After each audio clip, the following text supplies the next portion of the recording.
It's incredible! Run! It's gonna blow! No! Whoa! Come on! Oh, John, Whoa! Go, Suze, go! No!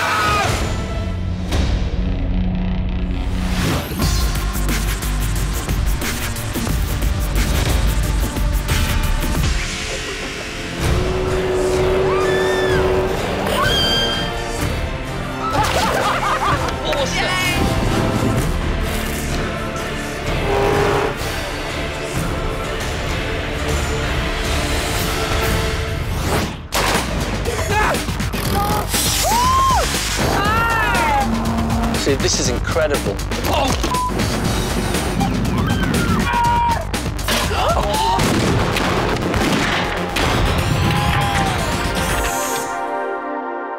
Hello and welcome to the final Gadget Show of 2010. Yes, and it's an episode in which we're going to look back at the best of the best from this series. It's been an incredible series, one in which we've climbed many a mountain, both real and metaphorical. This series, we've tested 385 gadgets worth a total of £430,442 and 2 pence. Stat-tastic. How do you do that? No. And of course, this for me has been the most special series of all because I got to join the team and become part of the Gadget Show. Hooray! But look, more about the new girl in a minute, because first up, it's the best of Susie's bits. Now, we know that Susie looks a little bit fetching in a leather catsuit, which we all applaud, yes, and high heels, all right? But she also knows a thing or two about tech. So, what floated her boat this series? You just made me sound like a dominatrix. I know.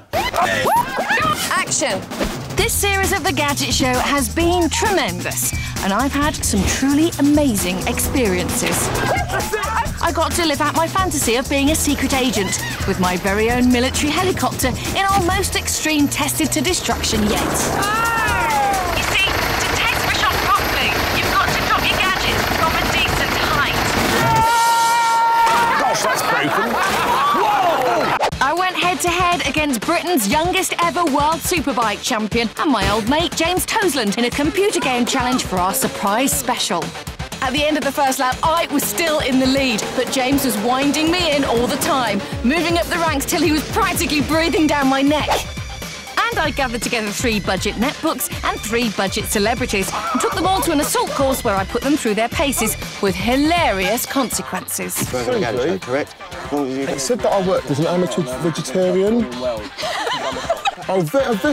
Veterinarian, as in vet. There you go, Bri. It's all done. Bloody hell!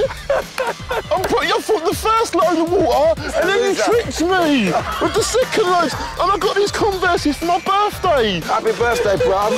Jason and I got into the groove in a very musical challenge when we were tasked with reworking the Gadget Show's theme tune. And while Jace went down the modified toy route, I found the techiest instruments I could and made my very own gadget orchestra.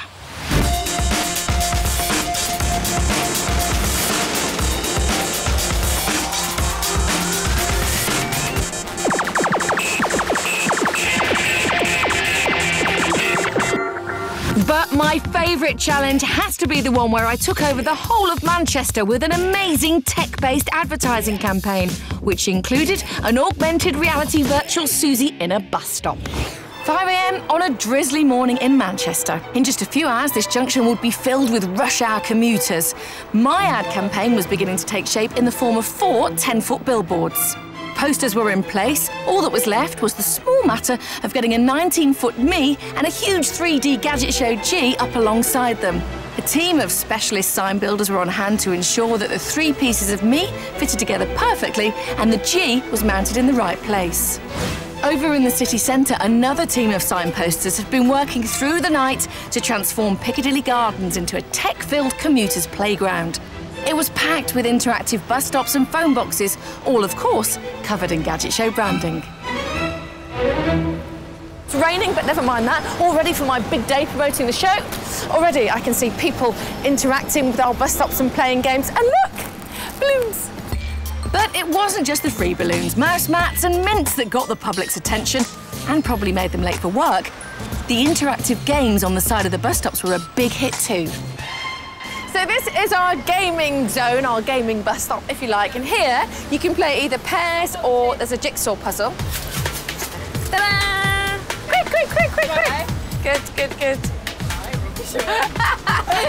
The pressure's got to you. Then there was our studio-style bus stop, designed using photos of our actual Gadget Show studio. We've got over here the website, so you can see what's going on. And then the back wall is just like the Gadget Show. It's exactly the same. There's my shoes that I made. There's some Gadget Show mugs. There's G's all over the city. Of course, the iconic red seats. And this is my favourite bit. You can choose which presenter looks best in the cat suit. Just press it. That's it. Oh! I'm feeling Otis a little bit left out. Oh, Otis. Yay! I feel like I kind of willed him into that, but you know. So far, so good. The public really seemed to be having a good time with the interactive elements of my campaign. But the icing on the cake was, of course, the cutting-edge augmented reality virtual Susie. You have to hold this card about 45 degrees. There you go. And then... Hi, it's me. Kelly. It's good, isn't it? Yeah, it's great, isn't it? That's awesome. Hi, it's me. Kelly. We know loads of people have downloaded this from the T3 magazine and also on the Gadget Show website, but we thought we'd incorporate it into bus stops in Manchester. So people like... John can have a little play. There you go. Brilliant. Thank you very much. But it wasn't just the bus riders we were targeting. I had some tech over at the main city station, especially for those train passengers. I'm standing on a Gadget Show vinyl floor mat in the middle of Manchester Piccadilly Station because if you switch on your Bluetooth phone while standing on the mat, you get a little message transferred from there to your phone telling you all about the Gadget Show. While the pedestrians kept themselves entertained in Piccadilly Gardens, on the outskirts of town, the 19-foot Susie was towering over passing traffic. I was certainly turning a few heads. 4 billboards of gadgety goodness right on one of the main thoroughfares in and out of Manchester, Ashton Old Road. Nobody's going to be able to miss the 19-foot Susie. And some good technology too, a 2D me and a 3D G with LED halo technology around the edge. Strike a pose.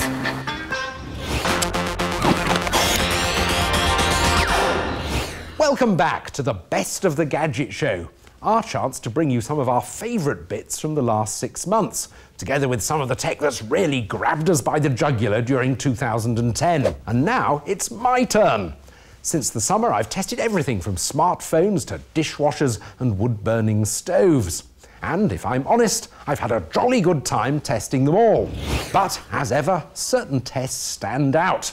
So, in true Gadget Show tradition, here are my top 5.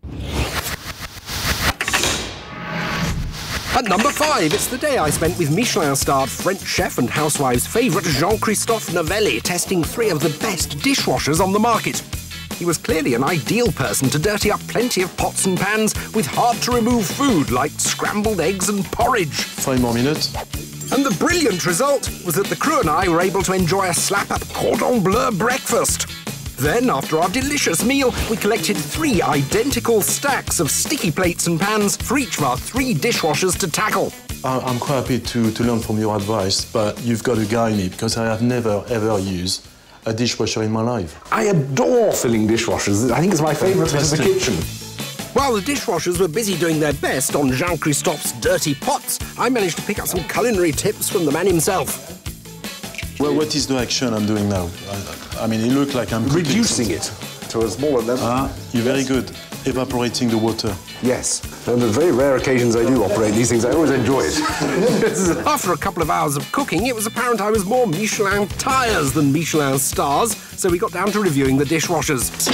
You know what it smells? It smells like an old swimming pool, the sweating. And Jean-Christophe and I agreed that the Miele did the best job. Impeccable. The inside is absolutely completely shiny, clean. Doesn't smell. Doesn't smell. Amazing, right? At number 4 is the coffee machines test that I did with Polly and Otis. We took 3 of the best coffee makers you can buy out onto the streets of Birmingham and let the general public decide the best. There, aha, jolly good. We had just 1 hour to give away as many coffees as we could. with the customers marking our drinks out of 5. I would like to give 5. 5? Yes. Wow.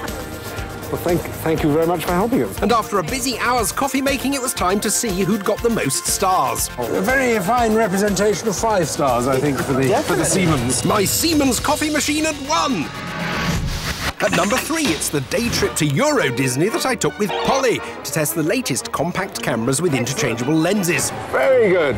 We took portrait, landscape and action shots to see which of our cameras was best. This one's called Big Thunder Mountain. So I think you can try that. While Polly queued up, I wangled myself onto a special vantage point. Set a slow shutter speed, try and pan with her, and continuous focus, try and choose my moment. After a couple of near misses, I got my shot. We had a thoroughly enjoyable time in the company of Mickey and friends, putting the cameras through their paces, and even I managed to hit the rides. Now, I've just been on Thunder Mountain, and John's going on this.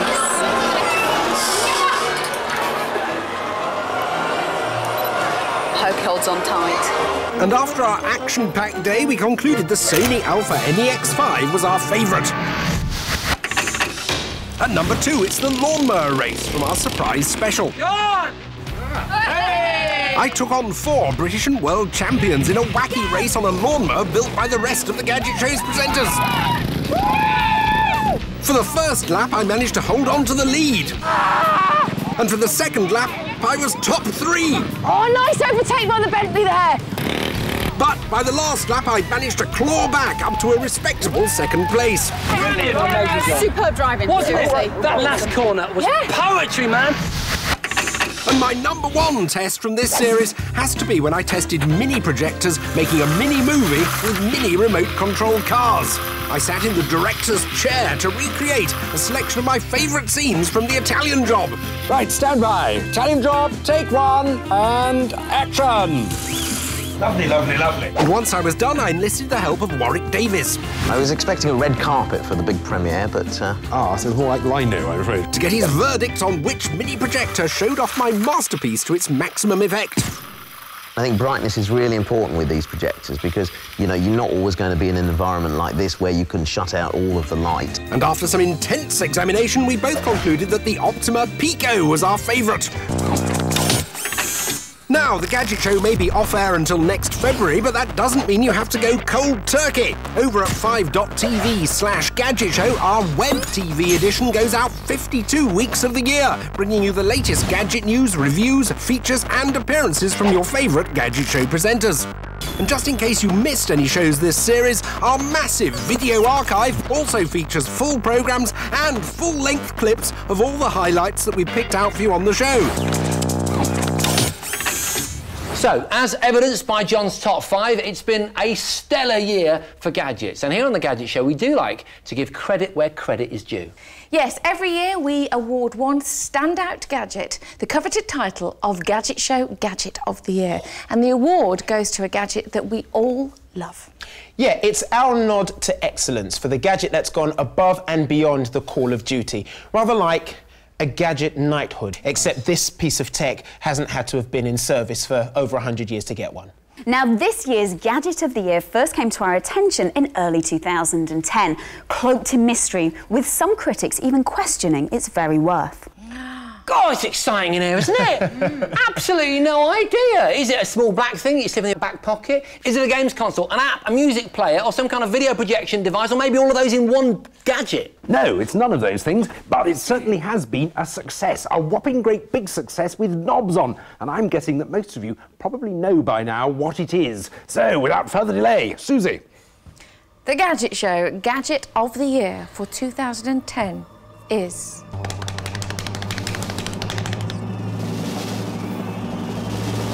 the iPad! Brilliant. It's the right choice, isn't it? Because love it or hate it, you can't deny it's shaken the market up, hasn't it? Well, what's amazing is the fact that people were saying, well, what's it for? Why would I need it? But suddenly it's opened this whole new market of tablets, hasn't it? Yeah, it has. Which everyone's getting involved in. And I'm very much looking forward to BlackBerry's entry next year. I think HP are doing something. Samsung have got the tab out. Yep. I'm actually looking forward to the iPad 2, which hopefully will improve on this one considerably with sort of extra features like cameras, maybe USB socket, all that sort of thing. Function and form, a beautiful thing. I could say the same about you, Susie Perry. Thank you. Next year, Gadget Show Live is coming back to the NEC in Birmingham. Bigger and better than ever before. We've extended the show by one whole day, so it's open from the 13th to the 17th of April 2011, allowing you to get hands-on with cutting-edge tech from the world's leading manufacturers. This year also features a whole extra hall, so we can fit even more amazing tech in for you. Plus, there's the return of the test track, an incredible new 3D experience, our future tech zone, and a hall's worth of gaming. And the 5 of us, and some very special guests, performing live in the Gadget Show Super Theatre. Almost 90% of the tickets for the 2011 show have already been sold. So if you want to make sure you don't miss out, go to our website at www.5.tv/gadgetshow.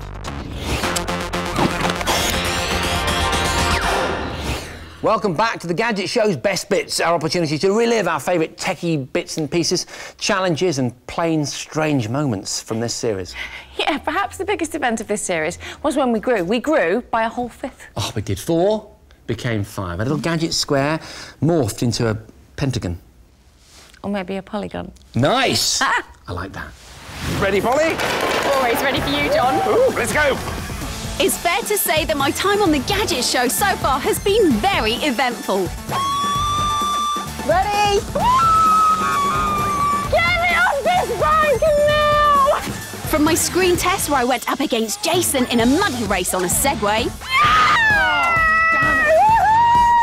I just forcibly did the splits. I just went... Wait!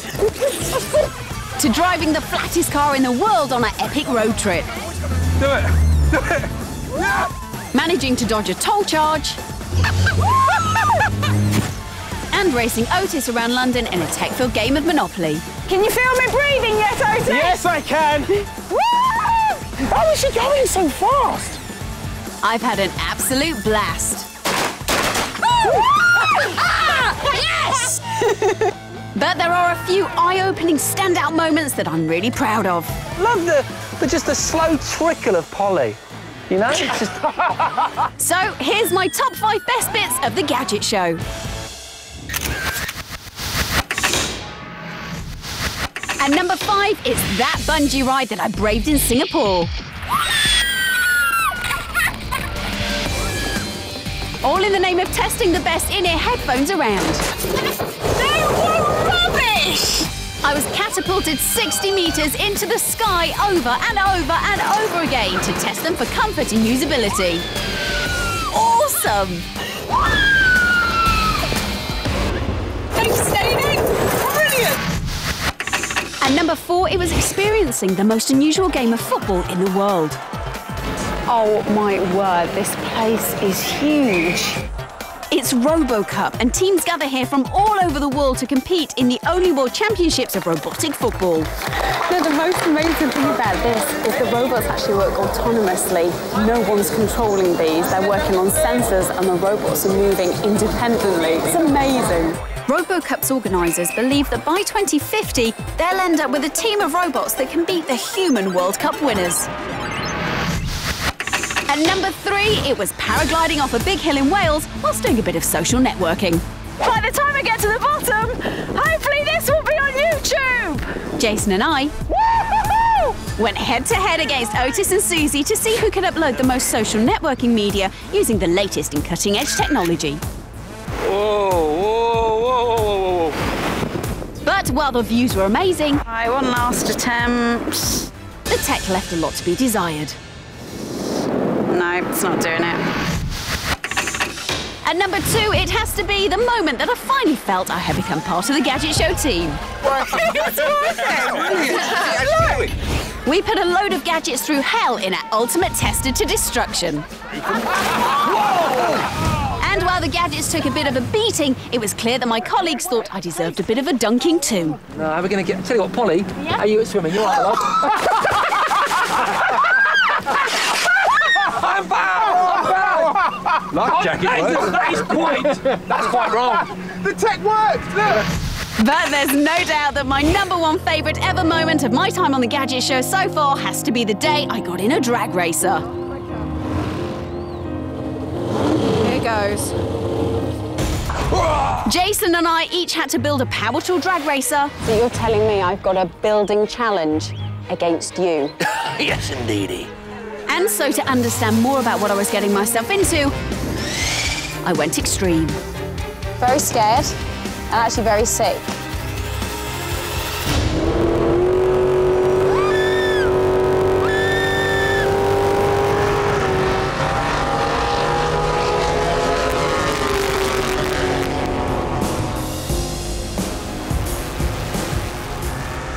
What a day. God, my legs. My legs, they're gone. Seriously. That scared me. That did scare me. Oh, what fun! Brilliant. You've done so many cool things in such a short amount of time. Do you know what my favourite bit was? I know what you're going to say. Yeah, on her show reel, on the Segway when she left him for dust. Yeah, OK. I seriously did. You ate my dirt. I think when you beat me, we all looked at each other and we thought, yep, that's our girl. There you go. There's the new member of the team. Welcome back to what has to be the climax of our Gadget Show Best Bits special. Yes, we're talking about our best bits. That's my best bits, Jason's best bits. Yeah, but it's subjective, innit? Yeah. Don't you think? You see one person's best bits or another person's worst bits. Yeah, but Jason, worst bits, best bits, when you get down to the nitty-gritty of bits, they're all kind of the same, really. What happens if you put lots of bits together? Oh, you get a bite. Oh, no. Well, hey! Very, very weird. Let's take a look at what these two did think were their best bits. Bites. Whatever. There's no doubt that we faced some of our toughest challenges ever this year. We went head-to-head in a challenge that saw us race against each other on a pair of awesome Gadget boats we'd built ourselves. I'm ready for war. I created a state-of-the-art solar-powered boat. But it was no match for my man-cat. I've been on my travels again and come face-to-face with some of the most mind-blowing tech I've ever seen. There was the DTV Shredder, an all-terrain, all-action vehicle that nearly ran away with me. And it's very capable of going quite quickly as well. Then there was Little Dog, one of the most amazing military robots ever built. A soldier on a battlefield could order Little Dog to go from point A to point B, safe in the knowledge that Little Dog will do so with minimal supervision, overcoming any obstacle that got in its way. With the help of the Royal Navy, I built another power tool racer and entered this year's Silverline Power Tool Drag Racing Championship. And we came third. First place, baby! Woo! And finally, I got to play my very own secret agent, James Bond Stiley, in our ultimate tested to destruction, tank and all. Fire!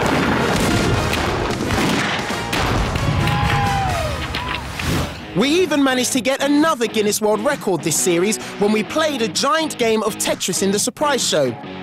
The Tetris grid measured a whopping 110 metres square, and with Jason shouting directions from the top of a crane, it was left to the rest of us to control the tetrominos with our feet. That's 9 lines! 9! We scored 9 lines and another certificate for our collection. Right. Look at that. Absolutely astonishing. But without doubt, the best challenge of all was our simulator challenge. We had 2 months to learn a new skill, but the twist was we had to learn something that the other one was already an expert at. I chose the martial art of Wing Chun and had to go up against a black belt to be graded. You're kidding? Obviously, Is that even safe? it will be from his point of view. And I chose to learn to pilot a Cessna 172, take off, fly a circuit, and land it.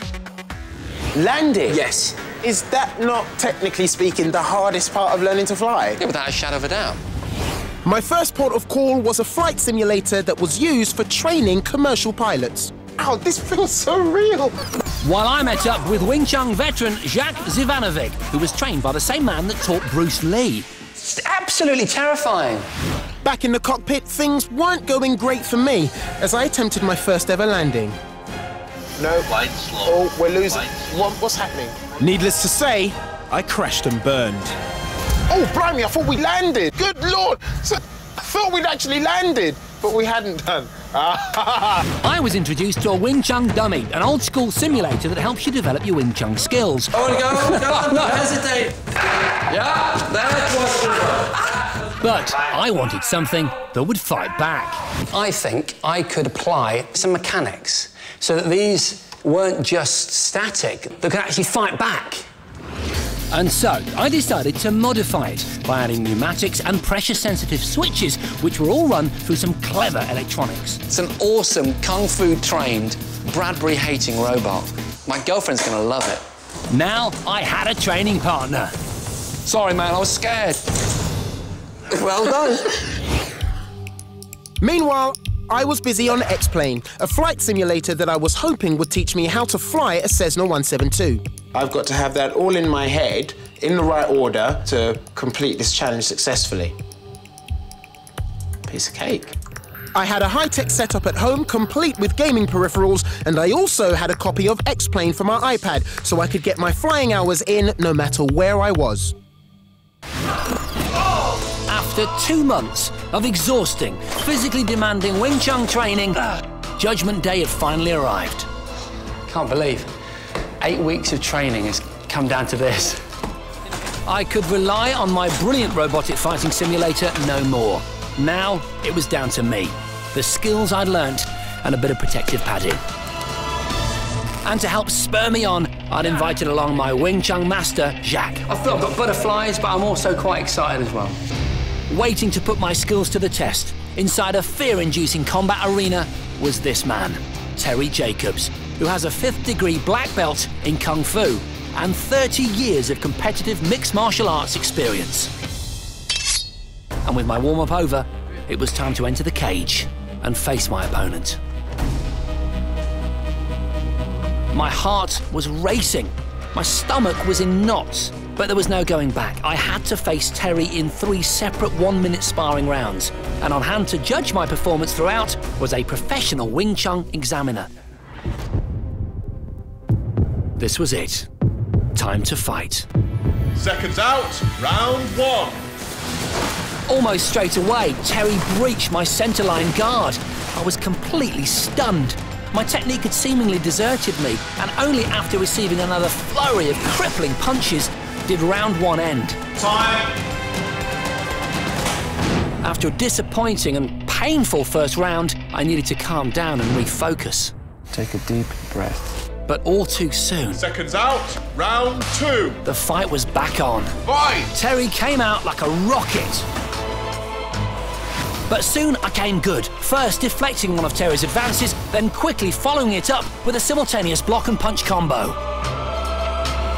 And as round 2 ended, Time. it was clear that I'd begun to showcase some of my Wing Chun skills.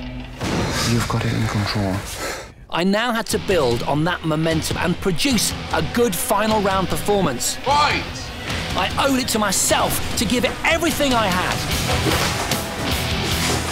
With adrenaline pumping, we quickly began trading Kung Fu combinations. I could feel myself moving much better now, managing to dodge shots and counter-attack with my much-practiced rolling punch. All my fears had evaporated, and during a period of intense close-quarter sparring, I achieved the unthinkable. Having stood my ground and unleashed a double punch combo, I floored Terry. I was absolutely ecstatic, and after one final brawl to the mat, I could begin to celebrate an amazing round 3. Time. Oh my God! Thank you, my friend. Jason Bradbury. Well done. Thank you, man. I'd given the fight absolutely everything. Well done, Thanks, Jason. thanks for all of your hard work. I'm very proud of you, I must say. But had I learnt enough over the last 8 weeks to achieve a coveted official Wing Chun grading certificate? On behalf of the Traditional Wing Chun Academy, we would like to present you with a certificate. Wow. Yes! I'd done it! And unbelievably, I'd been graded at level 3, surpassing all of my expectations. In most cases, a normal student would take up to 9 to 12 months. Really? To get to your level. So we're very, very well done there, and congratulations. Thank you. I'm actually really emotional. Thanks very much. That's beautiful, man. I'm embarrassing myself now. That means such a lot to me. Thanks very much. So, with Jason passing his test with flying colours, the pressure was well and truly on for me to quite literally get my flying colours. 8 weeks ago, I embarked upon the toughest challenge of my life. I want to be a pilot, man. Are you serious? Yeah. And every day since, I trained hard using the flight simulator game X-Plane. But the time had finally come to swap my virtual Cessna 172 cockpit for the real thing. So I've been up all night cramming, trying to learn as much as I can in the, before the 11th hour. I haven't picked a great day for it. In fact, by the time I'd reached the White Waltham airfield in Maidenhead, it was like a ghost town. As thick cloud and persistent rain had scared away even the most confident of flyers. However, there was one person on site that I was really glad to see. My co-pilot, Sue Thorne. How have you been getting on? Not too badly. I'm eager to get up there now. I feel I've done as many hours as I can stand on the simulator. It looks real, but it doesn't feel real, so I just want to get up in an aircraft and experience it. But considering the current weather conditions, that wasn't going to happen anytime soon. The reason that we can't go flying at the moment, we've got this cold front sitting over us here, and that's producing all this low cloud, drizzle, poor visibility, which is hanging around. With my challenge seemingly hanging in the balance, all I could do was while away the time playing X-Plane on my iPad and frantically swatting up on some theory. It's a good job I got nerves of steel. All this waiting around otherwise would be really nerve-wracking. But just as I was about to give up hope, my luck changed. The rain stopped, the clouds parted, and the sun began to shine. Time to go. With an all-too-real Cessna waiting for me, I now had to put my hours of X-Plane training into practice. I'll be honest with you, I'm nervous because this is a challenge and I wanna pass the test, And having climbed into the real cockpit for the first time, the scale of the challenge finally dawned on me. I'm not playing a game anymore. I am about to take off, do a circuit, and land a real plane. There was no going back. Sue joined me in the rather snug Cessna cockpit, fired up the engine, then began taxiing towards the runway. Everything was now feeling very real, and my nerves were jangling. Are you happy? Generally in life, yes. About my current situation, I can't say I'm ecstatic, but, let's do it. Sue then received the go-ahead from the airfield's control tower. Go to the mic, ready for departure, lining up runway 25. My big moment had arrived. It's all over to you. Okay. You have control. I have control. To pass my challenge, I had to take off, navigate a rectangular flight circuit, then land the plane without any help from Sue. So I'm pushing in the throttle and I'm trying to keep her straight. With the throttle fully in, our speed rose sharply, and at 55 knots, I pulled back on the steering column. Woo! Woo, I'm taking off! This is me taking off! But in the excitement, I'd forgotten something. Forgot my reference point. So with no visual marker on the horizon to aim at, I began to drift off course slightly. Okay, I'm not gonna panic about it right now. Okay, so I'm climbing. After a steady rate of climb to 500 feet, it was now time to make my first left turn. So doing a 15-degree turn now. Again, I forgot to get a reference point. 800 feet, so I want to ease off a bit on that now. Now at a height of 800 feet and a speed of 90 knots, it was time for a second left turn, taking me onto the back straight of the circuit. Okay, so I am now parallel with my runway. I want to ease back a bit now to about 2,000 revs. Halfway through the circuit and satisfied with my cruising speed, I began to peer out the window to check my position. Okay, now I'm looking for... What am I looking for? But having lost eye contact with my instrumentation, I'd accidentally pitched the nose up, causing the plane to veer upwards. Woohoo! Lapse concentration there. Crisis averted, it was time to employ the first of 3 flap stages. These provide increased drag to help slow down the plane. So now I want to turn in. So this is a 30-degree angle of bank now until I'm perpendicular with the runway. I was now on the base leg of the circuit and my brain was working overtime. Second stage of flaps going in, and I really do want to bring the speed back. Having descended to an altitude of 500 feet and dropped to a speed of 70 knots, I performed the final 30-degree bank turn. Okay, so I'm lined up with the runway now, ish. With the final stage of flaps set, the wings were fully hinged, allowing me to descend steeper and slower as my altitude dropped. Ease off a bit more. It was now or never. I had to land the plane. I closed down the throttle, then pulled back on the steering column, praying I'd timed it right.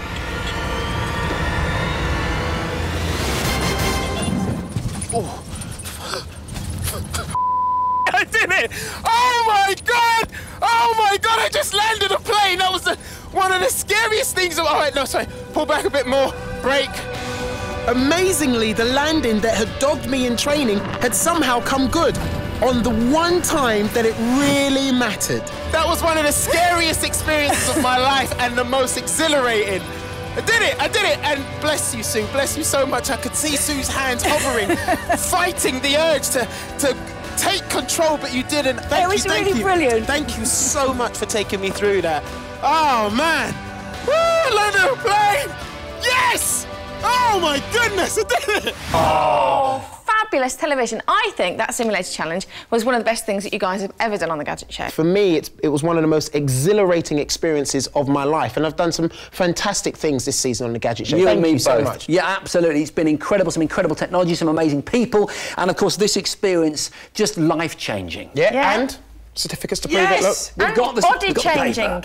Yeah. I've noticed. Yeah, what? You, my man. Working out. Yeah. And also, we got a world record. Yeah! Wow. With our mega game of Tetris. Huge game of Tetris. Fantastic. Fun. Make some more room on that shelf. Yeah, for the next series. Oh, which, by the way, starts on Valentine's Day next year. February the 14th, we will be back. And with a little twist, but we can't tell you too much about it right now. You'll have to keep your eye on the website because it's something that you might want to get involved with. That's 5.tv/Gadget Show. I Check it out. I reckon it's a love twist. It might be because it's Valentine's Day. But until then, have a great Christmas. Happy New Year. Happy New Year holidays. to you all. See you soon. Have a great Christmas. See you next year. Bye. Bye-bye.